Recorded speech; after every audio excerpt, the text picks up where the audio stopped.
আসসালামু আলাইকুম। রান্না করার জন্য রান্না করে চলে আসলাম।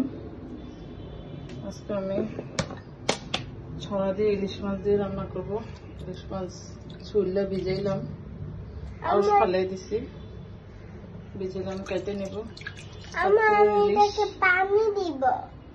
না, তোমার হাত থেকে গন্ধ করবো। সেই কি করতেছে আমার সাথে, এই দেখ আমার হাতে থেকে মাছের গন্ধ। মাছ ধরলে মাছের গন্ধ বলবে। আমি এটা কেটে কুটে নিই, তারপরে রান্না বসাই। আমার বাবার শরীর ভালো না, হঠাৎ করে আবার জ্বর আসছে কালকে রাত্রের থেকে।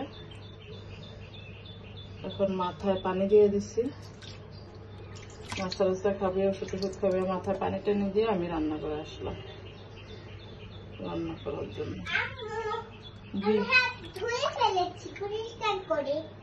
আচ্ছা, ভালো করছো। এখন আমি রান্না বসাবো।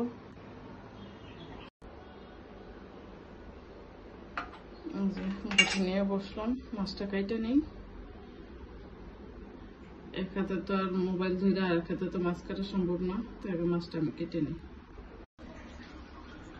আমার মাছ কাটা শেষ। আমি অত ভালো মাছ কাটতে পারি না, কোন রকম কাটছি আর কি।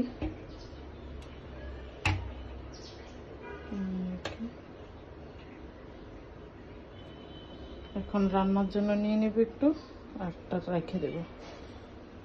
যেহেতু আমরা মানুষ মাত্র 3 জন, তো পুরোটা তো আর লাগবে না। আর মাথাটা রেখে দিব কচু দিয়ে খাওয়ার জন্য। বাড়ি থেকে কচু আনছি, ওই কচু দিয়ে রান্না করব। আমি মাছটাকে একটু জাল দিয়ে নিছি, জাল দিয়ে মাছ রান্না করবো। এখানে পেঁয়াজ আর তেল দিয়ে দিলাম। পেঁয়াজটা একটু ভাজা করে নেব, তারপরে মশলা দেব। পেঁয়াজটা হালকা ভাজা হয়ে গেছে, এখন আমি রসুন দিয়ে দেবো। যেহেতু আমি ছড়া দিয়ে ইলিশ মাছটা রান্না করবো, তাহলে তো রসুন দিতেই হবে। আমি তো নর্মালি ইলিশ মাছে রসুন খাই না।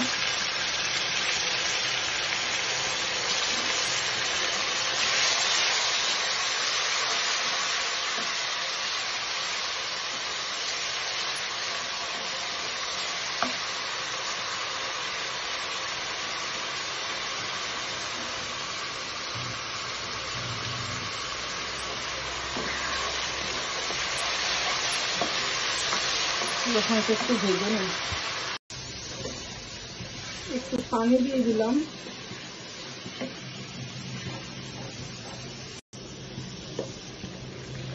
একটু পানি দিয়ে দিলাম।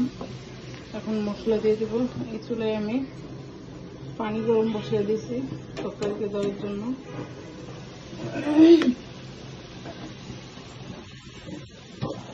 আমি তেলের ভিতরে কখনোই হলুদ মরিচ দিই না। যখন ওটা জ্বলে যায়, তেলের ভিতরে দিলে অনেক একটা গ্যাস উঠে, ওটা তখন আমার প্রচন্ড কাশি হয়।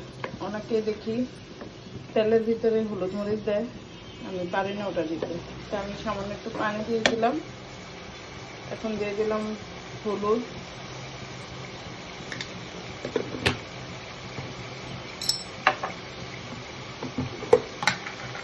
দিয়ে দিব মরিচের গুঁড়া।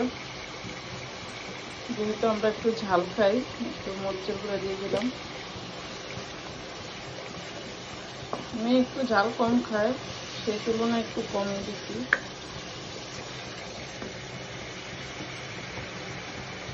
এখন ভালো করে কষিয়ে নিই।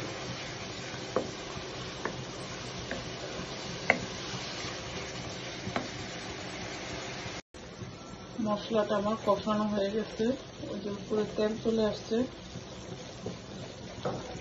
এখন আমি ছড়াটা দিয়ে দেবো।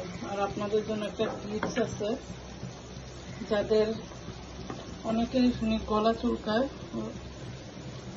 বা ছড়া বা কচু রান্না করলে, তাদের জন্য একটা টিপস। আমি যখন এই যে মশলাটা কষানো শেষ, এই মুহূর্তে একটু 1 স্লাইস লেবু দিয়ে দিলাম। এটা টক হবে না, কিন্তু যখন আপনি ছড়াটা কষাবেন এই লেবুটা ওটার ইয়েটা নষ্ট করে ফেলবে।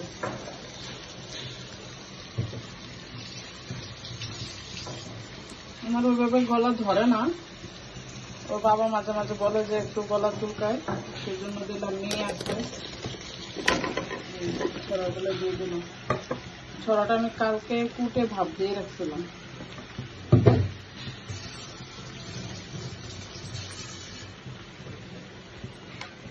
এখন এটা নাড়াচাড়া করে ভালো করে কষিয়ে নেব।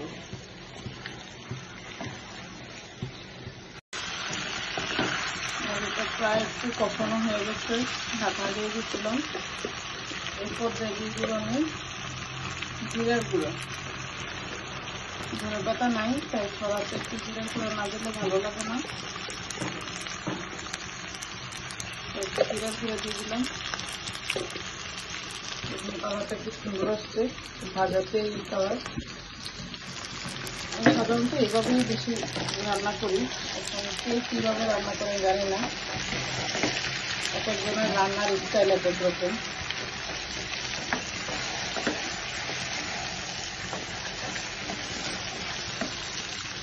আমি এখন ইলিশ মাছের ঝোলটা দিয়ে দিচ্ছি। মাছটা আমি পরে দিব, আজকে ভেজে রান্না করলাম না, ডাল দিয়ে রান্না করলাম। আগে ইলিশ মাছের ঝোল দিয়ে গরম ভাত বা পান্তা ভাত খাইতে মজাই লাগতো। আমি পান্তা ভাত খাইতে পারি না, আমি গরম ভাত দিয়ে খাইতাম, কিন্তু এখন আর সেই স্বাদ গন্ধ কিছুই নাই। একটু এটা একটু কষিয়ে নেব, আবার ঝোল দেব।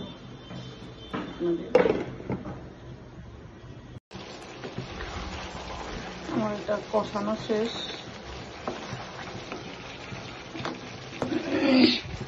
এখন আমি ঝোলের পানি দিয়ে দেব।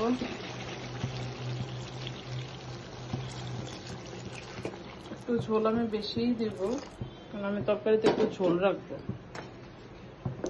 ওর বাবা যেহেতু একটু ঝোল চায়, আজকে ডাল রান্না করিনি, তাই আমি একটু ঝোল দিয়ে দিলাম। এটা যেহেতু গরম পানি, বলকা থাকবে তাড়াতাড়ি। আমি কিন্তু তরকারিতে লবণ দিছি, ওটা ভিডিওতে নিতে মনে নেই।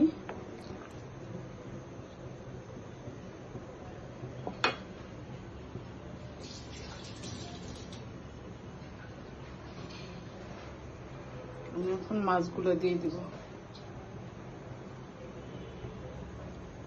মাছ দিয়ে বেশি নাড়াচাড়া করব না, নাহলে মাছটা ভেঙে যাবে, কেন এটা ভাজা মাছ না, জাল দেওয়া মাছ।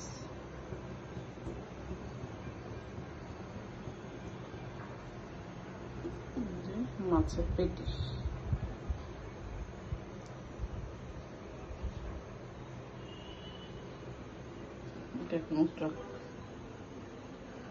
ঢাকনা দিয়ে দেবো, বলক আসলে তারপরে আপনাদের আবার দেখাবো তরকারির কালার। এখনই দেখুন কি সুন্দর কালার আসছে।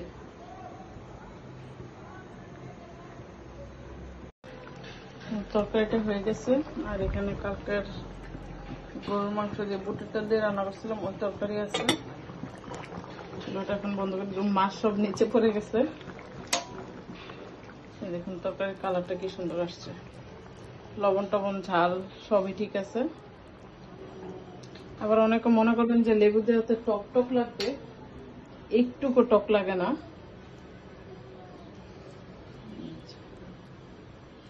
আজকের মতো এখানেই, আল্লাহ হাফেজ। আমার রান্নার ভিডিও যদি ভালো লেগে থাকে তাহলে চ্যানেলটা সাবস্ক্রাইব করে দিয়েন, একটা লাইক করে দিয়েন। এখানকার মতো আজকের মতো এখানে, আল্লাহ হাফেজ, আসসালামু আলাইকুম।